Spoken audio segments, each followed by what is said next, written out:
इसके लिए कोई नई नई जानकारी चाहिए, इसके लिए कोई इतिहास की किताब पढ़नी है।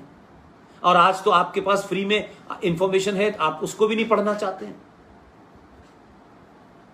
झूठ से बाहर निकलिए, सच्चाई का सामना कीजिए।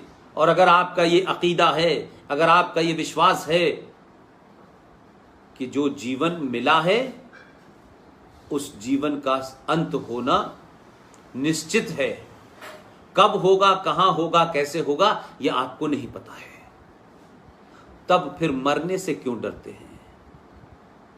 अगर मौत नहीं आई है तो दुनिया की कोई ताकत आपको नहीं मार सकती। आप कहते हैं लेकिन उस पे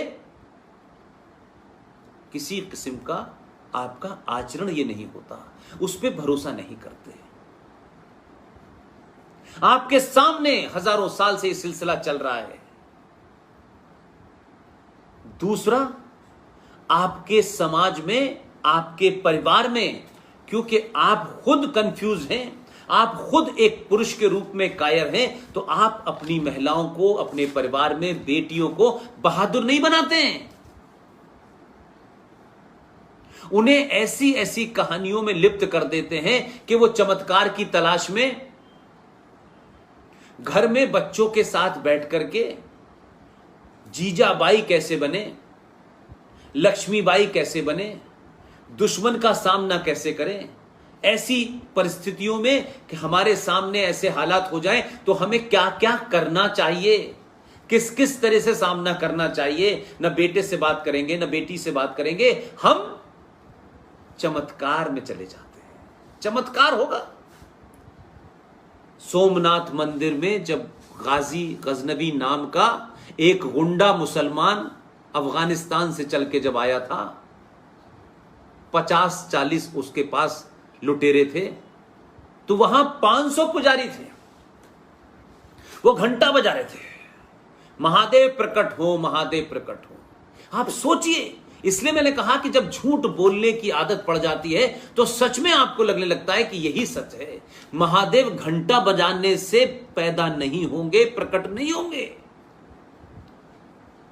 अगर महादेव प्रकट हो रहे होते तो फिर पूरी दुनिया में हथियारों की जरूरत ही नहीं होती, लड़ाइयां नहीं होती, भगवान राम तीर कमान लेके नहीं जाते, हमारे हर देवी देवता के हाथ में तलवार, फरसा और भाला नहीं होता। वो तो खुद भगवान होते हुए उनके हाथ में था। महादेव के नाम लेने से आपके आत्मबल को एक ताकत मिलती है। लेकिन कायरता इतनी दूर तक चली गई थी उनका, नहीं। और जब महादेव नहीं आए तो छोड़ के भाग गए। वो लुटेरा मुसलमान आतंकवादी महमूद गजनवी सारा सोना लेके चला गया।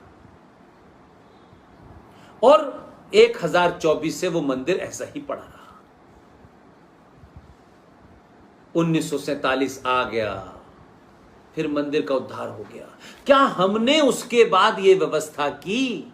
नहीं की हमने व्यवस्था, क्योंकि हमने कहा कि हमें सिर्फ कीड़े मकोड़ों की तरह खाना है, सो जाना है, खाना है, सो जाना है। इस बीच में कुछ हो जाए ठीक है बस, नहीं तो हम बस कह देंगे कि दुनिया ऐसी चलती है, दुनिया में ऐसा होता है। हम बड़ा बड़ा ज्ञान देने लगते हैं,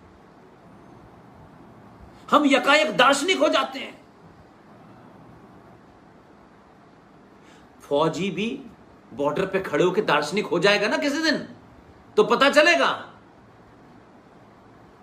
वो भी फौजी कह के दार्शनिक, कोई बात नहीं, सब भगवान की कृपा है, वही बचाएंगे, उन्होंने भेजा है, उनकी जिम्मेदारी है। जिस दिन एसपीजी का गार्ड ये सोच लेगा ना, जो लोग ब्लैक कैट के अंदर रह रहे हैं कि नहीं भगवान है, तो फिर ब्लैक कैट लेके क्यों घूम रहे हो भाई? आपकी तो बड़ी आस्था है भारतीय संस्कृति और सनातन में। इसलिए मैंने कहा कि सेलेक्टिव झूठ जो है उसने आपको बर्बाद कर दिया है और आपके अंदर के पुरुषार्थ को समाप्त कर दिया है, और आपको धर्म के नाम पर पाखंड बताया जा रहा है, और पाखंड को आप, ढोंग को आप धर्म समझ रहे हैं। इसलिए मैं बार बार कहता हूं, राज आया है, सरकार आई है, वो कुछ अमेंडमेंट करेगी, कुछ कानून बनाएगी, लाएगी, जाएगी, सरकार चलाएगी, देश चलाएगी, फौज चलाएगी, पुलिस चलाएगी, शिक्षा में ये होगा, वो होगा, ये सब चलेगा। कि हम इस बात को तय करें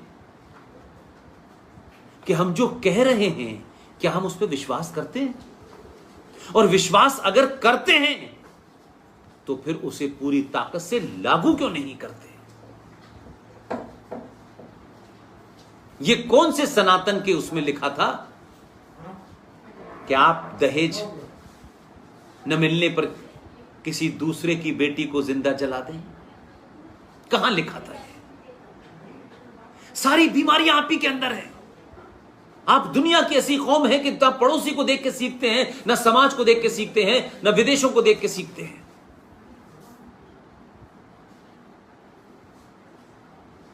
वो जो किसी की बहन है, किसी की मां है, किसी की बेटी है, आप किस किस किस स्टेज पे आप पहुंच गए हैं, किस राक्षसी मानसिकता पे आप पहुंच गए हैं। ऐसे ऐसे ढोंगी आपने काम कर रखे हैं कि लगता है कि अरे नहीं, हमने जीवन को सरल नहीं बनाया, क्योंकि जानबूझ के उसको कॉम्प्लेक्स बनाया है ताकि हमारी दुकानें चलती रहें। हम ये ढोंग नहीं करेंगे। ये आरती तो 20,000 रुपए की, वो आरती तो 5,000 रुपए की। ये क्या है? ये दुकान है क्या? मंदिर किसी के बाप का है क्या? भगवान के ऊपर किसी का कब्जा है क्या? नहीं, हमने दुकानें खोली हुई हैं। वो दुकानें किसी के निजी फायदे में हो सकती हैं, लेकिन राष्ट्र को उससे कोई फायदा नहीं हो रहा है। और हमने तय कर दिया ये लोग नहीं चढ़ सकते मंदिर में, ये नहीं आ सकते, अब पटबंद हो गए। ये किसने बनाया था भाई? कहां पे तय हुआ था ये? हमने अपनी निजी स्वार्थ और इच्छाओं के कारण अपने समाज के अंदर इतना गैप पैदा कर दिया है कि उसे जोड़ने में सदियां लगेंगी। और जो जोड़ रहे हैं उनके खिलाफ अपने ही लोग खड़े हो रहे हैं। इसलिए बड़ी बीमारी है कुछ लोगों को। मैं इसी तो कहता हूं कि साधु संत कुछ हैं जो न टीवी पे आते हैं, जो न हर राजनीतिक पर टीका टिप्पणी करते हैं, कुछ ऐसे भी हैं। लेकिन कुछ ही हर एक को टीवी पे आना है, क्योंकि हमारी दुकान, हमारा चेहरा दिखेगा तो हमारी दुकान भी चलेगी। किसी का मकान कब्जा कर रखा है, किसी का पैसा लेके बैठ गए हैं। वो गरीब आदमी मांगता है तो बदमाशी करते हैं। हजारों को जानता हूं मैं। और आप उनसे उम्मीद करते हैं कि वो राष्ट्र बनाने की बात करेंगे। वो राष्ट्र बनाने के नाम पे सबसे बड़े पाखंडी हैं। इन्होंने कमजोर कर दिया समाज को। अपने अंदर के समाज की बुराइयों को कभी इन्होंने निकालने की कोशिश नहीं की, क्योंकि अगर वो बुराइयां निकल जाएंगी तो ये एक्सपोज हो जाएंगे। इसलिए ये इसका मठ है, वो उसका मठ है, ये इसका मंदिर है, ये वाला साधु है, वो वाला साधु। अब तूफान मचा हुआ है। इतना बड़ा समाज, इतने सारे साधु संत मठ, चंद लुटेरे डकैतों बलात्कारियों के सामने नतमस्तक है। न उनका राष्ट्रपति है, न प्रधानमंत्री है, न चीफ जस्टिस है, न आर्मी है, न पुलिस है, न फौज है, न व्यवस्था में है, लेकिन हर सरकार उसके सामने नतमस्तक है। इसलिए वो अपने नाजायज काम भी करा लेते हैं। और आप नहीं, हम तो आदर्शवादी, क्या सब भगवान भरोसे, भगवान भरोसे। भगवान भी कायरों का साथ नहीं देता। भगवान जानता है कि आपने क्या उसके साथ किया है। जो भगवान की शक्ति होती है, जो उस मंत्र की शक्ति होती है, उस मंत्र को बेचना शुरू कर दिया आपने, उस शक्ति को बेचना शुरू कर दिया। वो जो हजारों करोड़ों लोगों की आस्था है, उस आस्था को आपने अपने नफे नुकसान के हिसाब से चोट पहुंचाई है। इसलिए आप में दम नहीं है कि काशी के मंदिर को बंद करें पूजा के लिए और कहें कि इस मंदिर के जो शास्त्रों के हिसाब से, इस मंदिर की जो स्थापना शास्त्रों के हिसाब से मराठाओं ने कराई थी, ये बनारस के घाट, ये सब मराठों के बनाए हुए हैं। आज से हम प्रण लेते हैं, चाहे ये लड़ाई 50 साल चले, 10 साल चले, कोई राजनीतिक दल आए नहीं आए, हमको मतलब नहीं है। पूजा काशी के अंदर जब ही होगी जिस मंदिर को तोड़ के नष्ट करके जिहादी शक्तियों ने उस पूरी जो उसकी रचना है उसको छिन्न भिन्न किया है।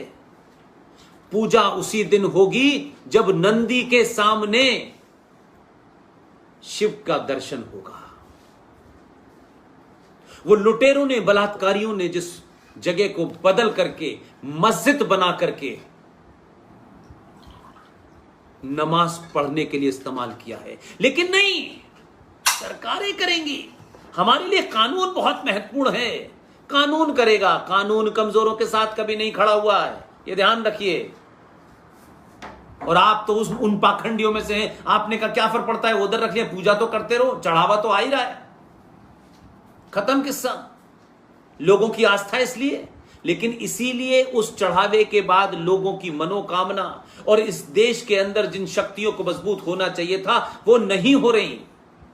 उन शक्तियों को भी इस बात पे शर्म आती होगी कि हमारे भक्त कैसे हैं, क्योंकि आप अपने घर की महिला का, परिवार का, बेटी का, बेटे का सम्मान नहीं बचा पा रहे हैं, उसे सुरक्षित नहीं रखवा पा रहे हैं, तो मंदिर को क्या रखेंगे आप? क्यों ये आवाज नहीं उठनी चाहिए? ये तो उन जगह से उठनी चाहिए थी जो इसके जानकार हैं। बंद कर दे मंदिर को, नहीं होगी पूजा।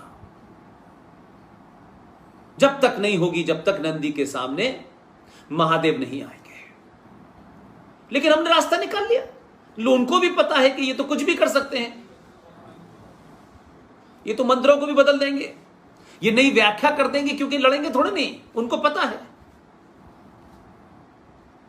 आप वो समाज हैं, आप धर्म की रक्षा की बात करते हैं। जिसकी दुकान ठीक चल रही है वो धर्म का नया नया रूप बता रहा है। नहीं नहीं, एक पाखंड चला, इमामे हिंद हैं भगवान राम, वाह। जो पूरी दुनिया का था उसे एक कमरे का मकान दे करके कहा कि इमामे हिंद है। इमाम माने होता है मस्जिद, मस्जिद का इमाम। तो हिंदुस्तान एक मस्जिद है और भगवान राम उसके इमाम थे। और इमाम साहब मस्जिद में क्या करते हैं ये सबको पता है।